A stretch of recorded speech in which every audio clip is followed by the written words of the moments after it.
Thank you, thank you. Good morning, class of 2019.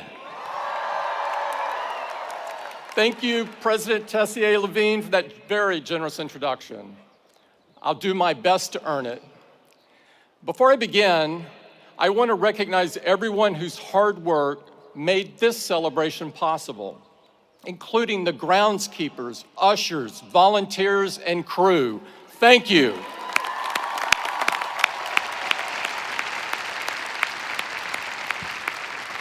I am deeply honored and frankly a little astonished to be invited to join you for this most meaningful of occasions. Graduates, this is your day, but you didn't get here alone. Family and friends, teachers, mentors, loved ones, and of course your parents all work together to make you possible, and they share your joy today. Here on Father's Day, let's give the dads in particular a round of applause.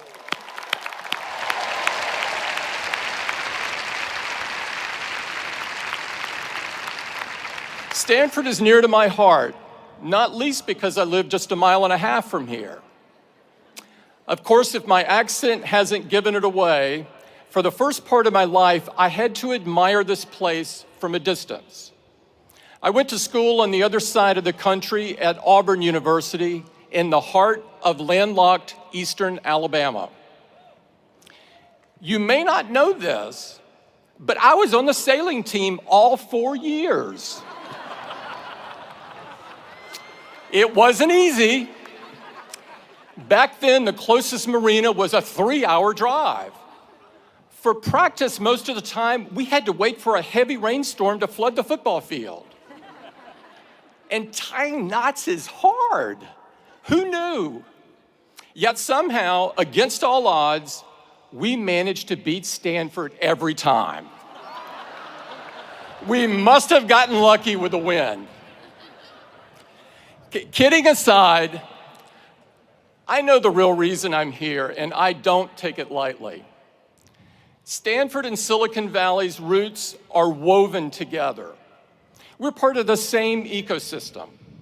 It was true when Steve stood on the stage 14 years ago. It's true today, and presumably, it'll be true for a while longer still. The past few decades have lifted us together.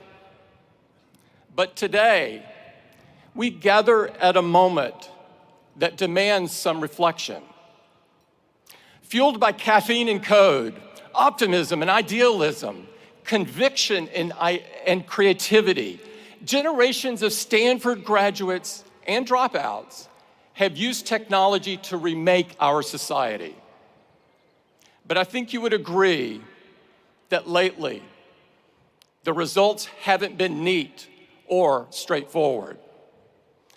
In just the 4 years that you've been here at the farm, things feel like they've taken a sharp turn. Crisis has tempered optimism. Consequences have challenged idealism. And reality has shaken blind faith. And yet we are still drawn here for good reason.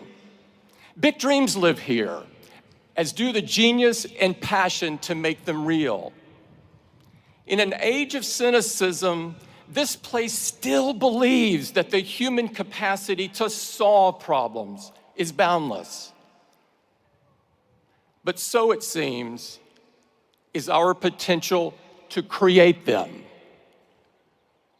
That's what I'm interested in talking about today. Because if I've learned one thing, it's that technology doesn't change who we are, it magnifies who we are. The good and the bad. Our problems in technology, in politics, wherever, are human problems. From the Garden of Eden to today, it's our humanity that got us into this mess, and it's our humanity that's going to have to get us out.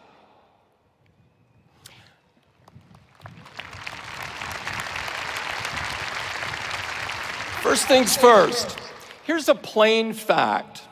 Silicon Valley is responsible for some of the most revolutionary inventions in modern history. From the first oscillator built in the Hewlett-Packard garage, to the iPhones that I know you're holding in your hands. Social media, shareable videos, snaps and stories that connect half the people on Earth. They all trace their roots to Stanford's backyard.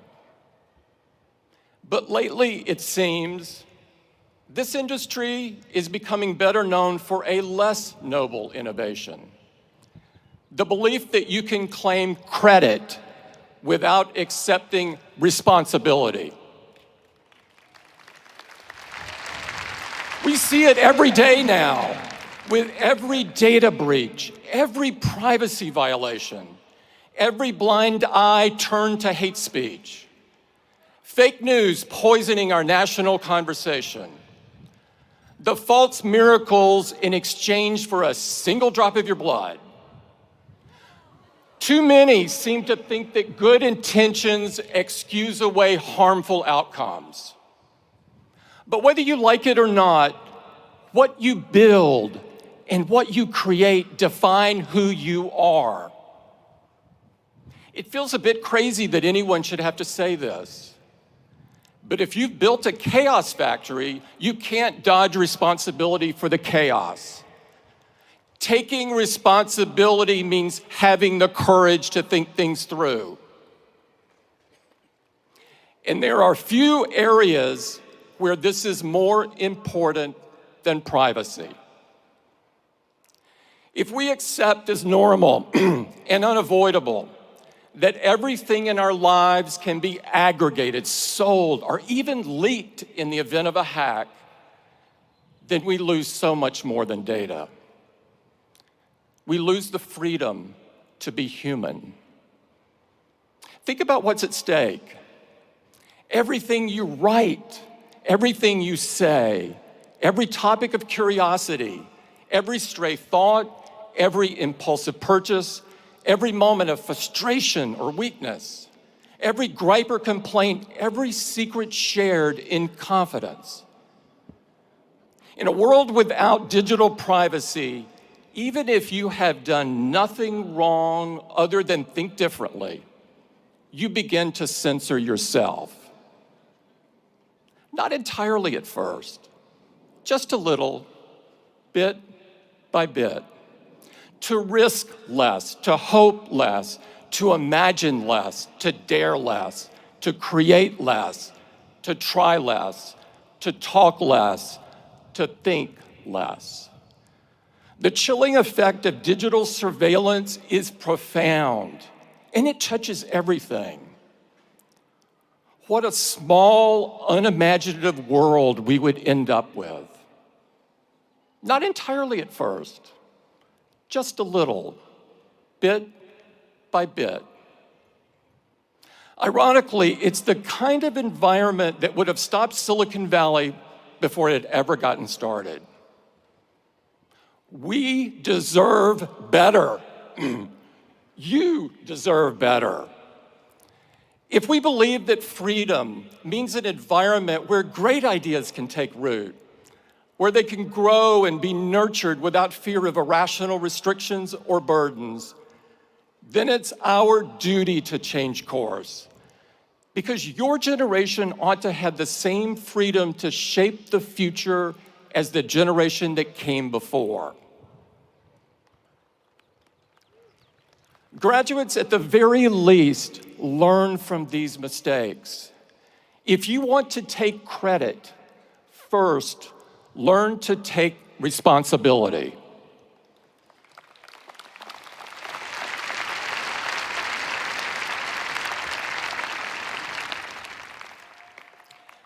Now, a lot of you, the vast majority, won't find yourselves in tech at all. That's as it should be.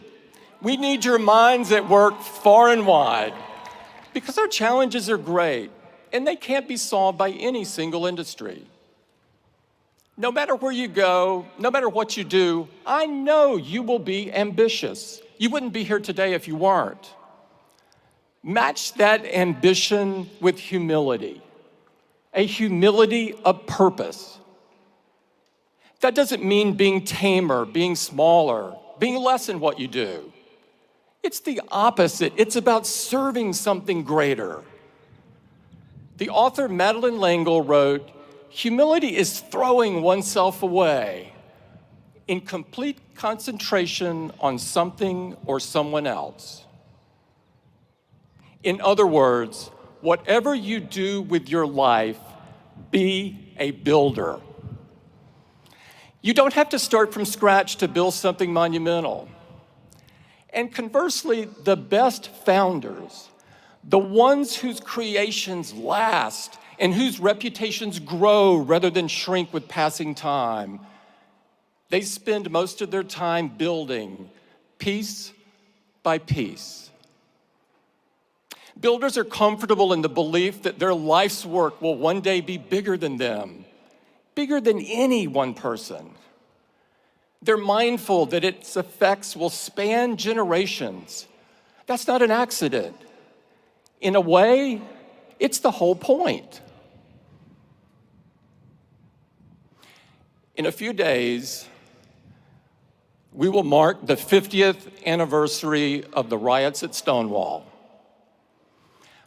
When the patrons of the Stonewall Inn showed up that night, people of all races, gay and transgender, young and old, they had no idea what history had in store for them. It would have seemed foolish to dream it. When the door was busted open by police, it was not the knock of opportunity or the call of destiny. It was just another instance of the world telling them that they ought to feel worthless for being different.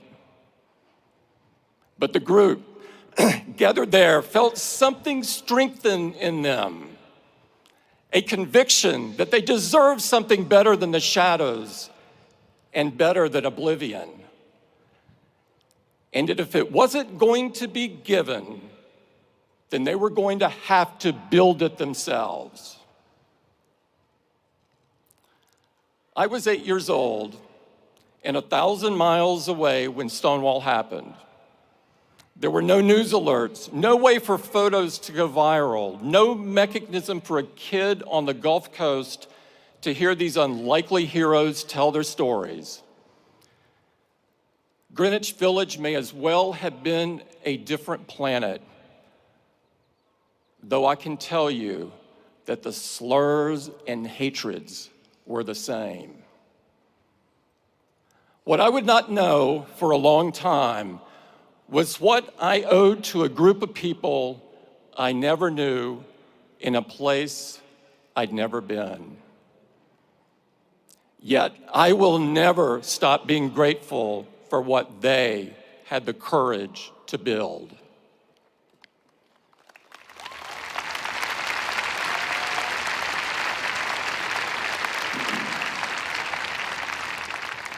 Graduates, being a builder is about believing that you cannot possibly be the greatest cause on this earth because you aren't built to last. It's about making peace with the fact that you won't be here for the end of the story. That brings me to my last bit of advice. 14 years ago, Steve stood on this stage and told your predecessors, your time is limited, so don't waste it living someone else's life. Here's my corollary. Your mentors may leave you prepared, but they can't leave you ready. When Steve got sick, I had hardwired my thinking to the belief that he would get better. I not only thought he would hold on, I was convinced down to my core that he'd still be guiding Apple long after I, myself, was gone. Then one day, he called me over to his house and told me that it wasn't going to be that way. Even then, I was convinced he would stay on as chairman, that he would step back from the day-to-day but always be there as a sounding board. But there was no reason to believe that. I never should have thought it. The facts were all there. And when he was gone, truly gone, I learned the real, visceral difference between preparation and readiness. It was the loneliest I've ever felt in my life, by an order of magnitude.